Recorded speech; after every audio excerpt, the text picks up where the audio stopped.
स्वागत है आपका केशाब ASMR हॉरर की दुनिया में, जहां डर और रहस्य हर कोने में छुपा हुआ है। आज की कहानी आपको एक ऐसे भूतिया पेड़ की ओर ले जाएगी जिसने कई रहस्यमयी घटनाओं और मौतों को अपने अंदर छुपा रखा है। इस पेड़ से जुड़ा है मणिका की आत्मा का भयानक सच, जिसे सुनकर आपकी रूह कांप उठेगी। क्या आप तैयार हैं इस डरावनी और दिल दहला देने वाली यात्रा के लिए? तो चलिए अंधेरे की इस कहानी को शुरू करते हैं। राजस्थान के एक छोटे से गांव कंवरपुरा में लोग सादगी भरी जिंदगी जीते थे, लेकिन इस गांव में एक भयानक राज छिपा हुआ था। गांव के किनारे पर एक पुराना बरगद का पेड़ था। उसका विशाल आकार, सर्प जैसे जड़ें और घनी शाखाएं दिन के उजाले में भी डरावना माहौल बनाती थीं। सूरज ढलने के बाद वहां कोई जाने की हिम्मत नहीं करता था। लोग कहते थे कि वह पेड़ श्रापित है। पीढ़ियों से यह कहानी सुनाई जाती थी कि उस पेड़ के पास कई लोग रहस्यमय तरीके से गायब हो गए। कहा जाता था कि वहां कामिनी नाम की एक युवती की आत्मा रहती है, जिसे वर्षों पहले उस पेड़ के पास धोखा देकर बेरहमी से मार दिया गया था। कामिनी की आत्मा उस पेड़ में बसी हुई थी और जो भी उसकी सीमा में प्रवेश करता, उसे वह कभी लौटने नहीं देती। एक बरसाती शाम गांव में अरविमास नाम का युवक अपने दादा दादी से मिलने शहर से आया। रवि एक पढ़ा लिखा और तर्कशील लड़का था। वह भूत प्रेत की कहानियों पर विश्वास नहीं करता था और गांव वालों के डर को मजाक मानता था। जब बुजुर्गों ने उसे उस पेड़ के पास न जाने की चेतावनी दी, तो उसकी जिज्ञासा और बढ़ गई। उस रात जब बारिश तेज हो रही थी और आसमान में बिजली कड़क रही थी, रवि ने सच जानने की ठानी। उसने एक टॉर्च और फोन लिया और बरगद के पेड़ की ओर चल पड़ा। जैसे जैसे वह पेड़ के पास पहुंचा, हवा अचानक ठंडी हो गई। जंगल का शोर गायब हो गया और वातावरण में अजीब सी खामोशी छा गई। पेड़ के पास पहुंचकर रवि ने देखा कि उसकी जड़ों में एक फटा हुआ कपड़ा बंधा हुआ था, जिस पर अजीब से चिन्ह बने हुए थे। एक पुरानी जंग लगी जंजीर पेड़ की शाखा से लटक रही थी। रवि ने अपनी घबराहट को नजरअंदाज करते हुए कपड़े को छुआ। तभी उसके पीछे से धीमी फुसफुसाहट सुनाई दी। उसने तुरंत अपनी टॉर्च की रोशनी उस ओर घुमाई, लेकिन वहां कुछ नहीं था। अचानक वह फुसफुसाहट चीखों में बदल गई। ऐसा लग रहा था जैसे किसी के दर्द भरी आवाजें आसमान में गूंज रही हों। पेड़ की परछाई हिलने लगी, मानो वह जीवित हो। रवि घबराकर पीछे हटने लगा। तभी उसकी टॉर्च हाथ से गिरकर दूर जा गिरी और अंधेरा छा गया। अंधेरे में उसने अपने पैर पर ठंडी बर्फ जैसी किसी चीज की पकड़ महसूस की। उसने चिल्लाते हुए पैर छुड़ाने की कोशिश की, लेकिन वह पकड़ और मजबूत होती गई। तभी एक ठंडी भयावह आवाज गूंजी, "यहां क्यों आए हो? वापस चले जाओ, वरना तुम भी नहीं बचोगे।" डर से पागल होकर रवि किसी तरह उठकर भागा। वह गिरते पड़ते अपने दादा दादी के घर पहुंचा। जब उसने घर का दरवाजा खटखटाया, तो वह पसीने से तर, कांपता हुआ और पूरी तरह घबराया हुआ था। उसकी दादी ने देखा कि उसके टखने पर गहरे खरोंच के निशान थे, मानो किसी जानवर ने पंजे से हमला किया हो।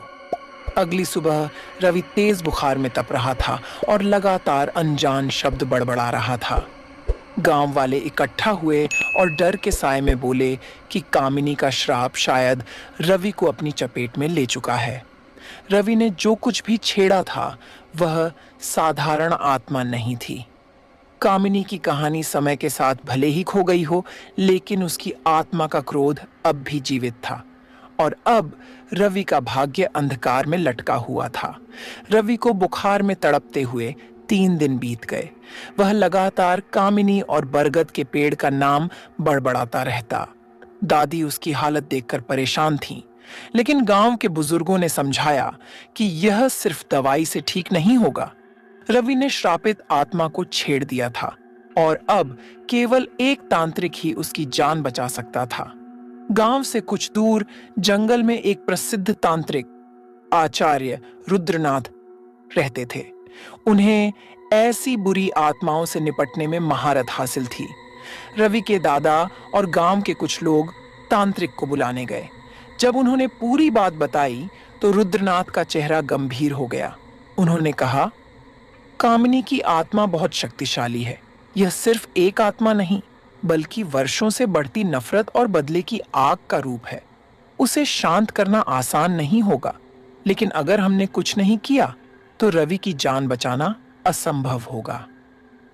रात के समय तांत्रिक गांव पहुंचे।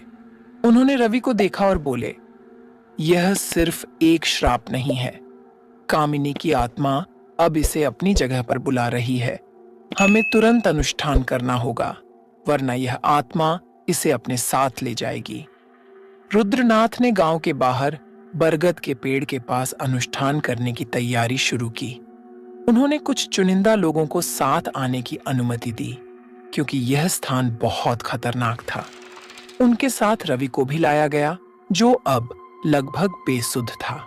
रात के अंधेरे में तांत्रिक ने बरगद के पेड़ के चारों ओर पवित्र चक्र बनाया और मंत्रोच्चार शुरू किया। अचानक चारों ओर तेज हवा चलने लगी। पेड़ की शाखाएं जोर जोर से हिलने लगीं और ऐसा लग रहा था मानो कोई अदृश्य शक्ति चक्र को तोड़ने की कोशिश कर रही हो। तांत्रिक ने रवि को चक्र के बीच में बिठाया और उसकी ओर जलती हुई राख छिड़की। तभी पेड़ के पास से एक कर्कश आवाज गूंजी, तुम्हें यहां आने की हिम्मत कैसे हुई? यह मेरी जगह है, कोई इसे मुझसे नहीं छीन सकता। सभी ने देखा कि पेड़ के तने से एक धुंधली आकृति उभरने लगी।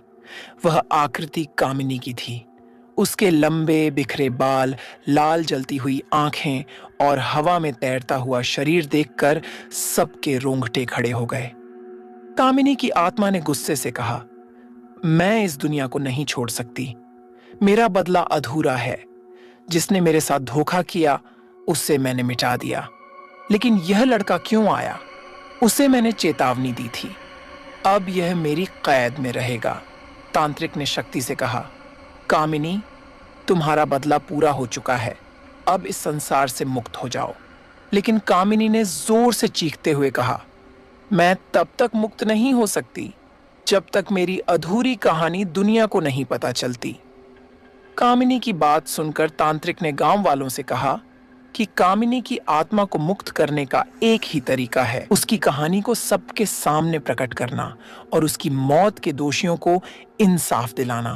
तभी कामिनी की आत्मा ने पेड़ के तने पर हाथ रखकर कुछ छिपी हुई लकीरें उभारी। यह एक संदेश था जो उसकी दर्दनाक मौत का सच छुपाए हुए था। अब यह साफ हो गया था कि रवि की जान बचाने और कामिनी को शांति दिलाने के लिए उस राज को उजागर करना होगा। लेकिन इस सच्चाई को सामने लाना आसान नहीं था, क्योंकि यह राज कई और अनदेखे खतरों को बाहर ला सकता था। रवि की जान बचाने के लिए तांत्रिक आचार्य रुद्रनाथ ने सभी को सच बताने की बात की थी, लेकिन उस सच को उजागर करना इतना आसान नहीं था। कामिनी की आत्मा को शांत करने के लिए अब केवल उसकी मौत के राज को जानना और उसके दोषियों को सामने लाना ही एकमात्र रास्ता बचा था। तांत्रिक ने गांव के बुजुर्गों से पूछा, क्या कोई जानता है कि कामिनी के साथ क्या हुआ था? उसकी मौत के बारे में कुछ खास जानकारी? गांव के एक बुजुर्ग बाबा जयराम ने डरते हुए कहा, वह एक खौफनाक सच्चाई है। कामिनी उस समय की सबसे सुंदर लड़की थी, लेकिन कुछ साल पहले एक रईस जमींदार ने उसे अपने जाल में फंसा लिया। वह उसे धोखा देकर उस पेड़ के पास लाया था और वहां उसकी बेरहमी से हत्या कर दी। जमींदार ने सबूतों को छिपाने के लिए उसे पेड़ के नीचे दफन कर दिया। फिर उस जमींदार ने पूरे गांव के सामने यह अफवाह फैला दी कि कामिनी ने आत्महत्या की थी। रुद्रनाथ ने गंभीरता से कहा, तो यह तो साफ है कि कामिनी को न्याय नहीं मिला। अब हमें उस जमींदार के परिवार से उस सच्चाई का खुलासा करना होगा। वह जमींदार अब इस गांव में नहीं रहता था, लेकिन उसके परिवार के लोग पास के एक बड़े किले में रहते थे। तांत्रिक ने रवि और गांव वालों को आदेश दिया कि वह उस किले तक जाएं और यह सच्चाई उजागर करें। रवि अब पहले से ज्यादा घबराया हुआ था, क्योंकि कामिनी की आत्मा लगातार उसे परेशान कर रही थी। वह रोज रात को उसे पेड़ के पास बुलाती और उसकी चीखें उसे सुनाई देती। रवि को लगा कि अगर वह सच नहीं जान पाएगा तो कामिनी की आत्मा उसे कभी छोड़ नहीं पाएगी। वह और कुछ गांव वाले किले की ओर चल पड़े। किले के बाहर अजीब सी खामोशी थी, जैसे कोई खतरा भीतर छिपा हो। जब वे अंदर पहुंचे तो देखा कि जमींदार के परिवार के सदस्य अंदर बैठे थे। उन्होंने डरते हुए रवि से पूछा, क्या तुम सब कुछ जानते हो? रवि ने गहरी सांस ली और कहा, हाँ, हम सब कुछ जानते हैं। हम कामिनी के बारे में जानते हैं और उसके साथ हुए अन्याय को भी। हम चाहते हैं कि आप इस सच्चाई को स्वीकार करें, ताकि कामिनी को शांति मिल सके और उसकी आत्मा मुक्त हो सके। जमींदार के परिवार के सदस्य चुप थे, लेकिन कुछ देर बाद एक महिला, जो परिवार की बुजुर्ग सदस्य लग रही थी, उठी और बोली, हाँ, यह सच है। कामिनी के साथ जो हुआ वह अपराध था। हमारे परिवार के एक सदस्य ने उसे धोखा दिया और उसकी हत्या कर दी। हम डरते थे कि यह राज उजागर ना हो जाए, लेकिन अब हम महसूस करते हैं कि कामिनी को न्याय मिलना चाहिए। तांत्रिक ने कहा, अब जब आपने इसे स्वीकार किया है तो कामिनी को शांति मिल सकती है। हमें उसके अंतिम संस्कार की प्रक्रिया करनी होगी। सभी ने मिलकर किले के पास बरगद के पेड़ तक जाने का निर्णय लिया। रुद्रनाथ ने मंत्रोच्चार करते हुए कामिनी की आत्मा को शांति देने के लिए अंतिम संस्कार की प्रक्रिया शुरू की। जब उस पेड़ के नीचे कामिनी के शरीर का असली स्थान मिला तो सब लोग हैरान रह गए।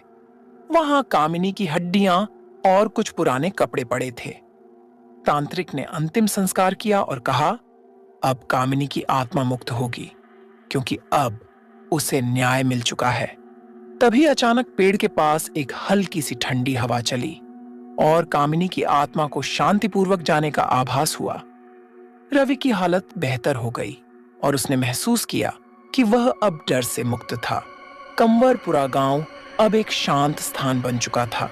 कामिनी की आत्मा को शांति मिल चुकी थी और वह अंततः अपनी लंबी यात्रा पर चली गई।